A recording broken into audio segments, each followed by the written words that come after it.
Telangana సర్కార్పై full range లో fire అయ్యారు మాజీ మంత్రి హరీష్ రావు. కాంగ్రెస్ ఇచ్చిన హామీలను బడ్జెట్లో విస్మరించారని ఆరోపించారు. రాష్ట్రంలో విద్యుత్ కోతలు తప్పవనే సంకేతాలు బడ్జెట్ ద్వారా తెలుస్తోందన్నారు.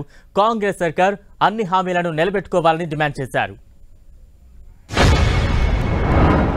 ఇవాళ 6 గ్యారెంటీల్లో 13 హామీలు ఉన్నాయి.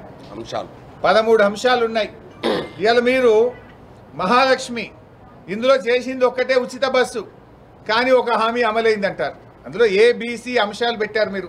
మొదటిది మహిళలకు 2500, రెండవది 500 గ్యాస్ సిలిండర్, మూడోది ఉచిత బస్సు. మూడిట్లో ఒకటి చేసి ఒక హామీ అమలైపోయిందనే పచ్చి అబద్ధాలు ఇవాళ కాంగ్రెస్ పార్టీ ప్రచారం చేసుకుంటా ఉంది. అంటే మీరు ఇండ్ల విషయంలో కూడా మోసం చేసింది. అవసరం 23,000 కోట్లు, బడ్జెట్లో పెట్టింది 7,000 కోట్లు. అంటే ఇందిరమ్మ ఇండ్ల పేరు మీద కూడా బడ్జెట్లో అవసరమైన నిధులు పెట్టకుండా ఇవాళ ప్రజల్ని మోసపుచ్చే ప్రయత్నం చేసినారు.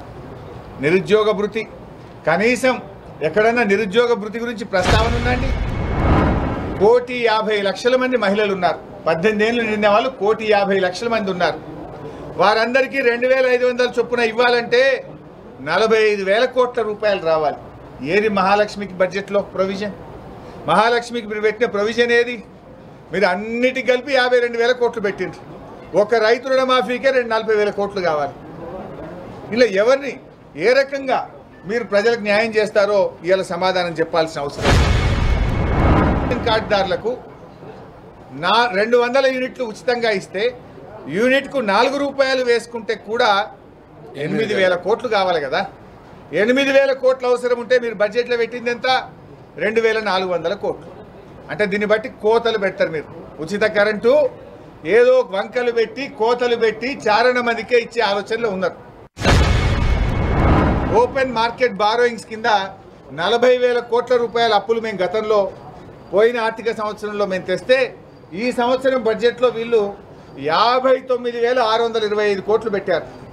అంటే మేము గత సంవత్సరంలో తెచ్చిన అప్పుల కంటే 19,000 కోట్ల రూపాయలు అదనంగా అప్పు తెస్తామని బడ్జెట్లో పెట్టినారు. మరి ఆ రోజేమో అప్పులు అని గోబల్స్ ప్రచారం చేస్తుంది. ఇలా మాకంటే ఎక్కువ అప్పులు తెస్తామని బడ్జెట్లో పొందు పరిస్థితి. ఇలా నేతి బీరకాయలో నెయ్యి ఎంత ఉందో కాంగ్రెస్ మాటల్లో నిజమంత ఉన్నదని అర్థమైతలేదు. ఇలా కాంగ్రెస్ పార్టీ నిజస్వరూపం బయటపడ్డది. ఎందుకంటే అన్నం ఉడికిందా లేదా చూడాలంటే ఒక మెతుకు ముట్టుకుంటే తెలుస్తుంది. మీ మొదటి బడ్జెట్ ప్రసంగంతోనే, మీరు ప్రవేశపెట్టిన బడ్జెట్తోనే ఈ రాష్ట్ర ప్రజలకు అర్థమైపోయింది కాంగ్రెస్ పార్టీ రాష్ట్ర ప్రజల్ని మోసం చేసింది, దగా చేసింది, 6 గ్యారెంటీలను తుంగలో దొక్కింది, ప్రజలకు ఇచ్చిన హామీలను విస్మరించింది, రైతుల నడ్డీ విరిచింది, మహిళలకు దగా చేసింది, నిరుద్యోగ యువతను నట్టేట ముంచింది.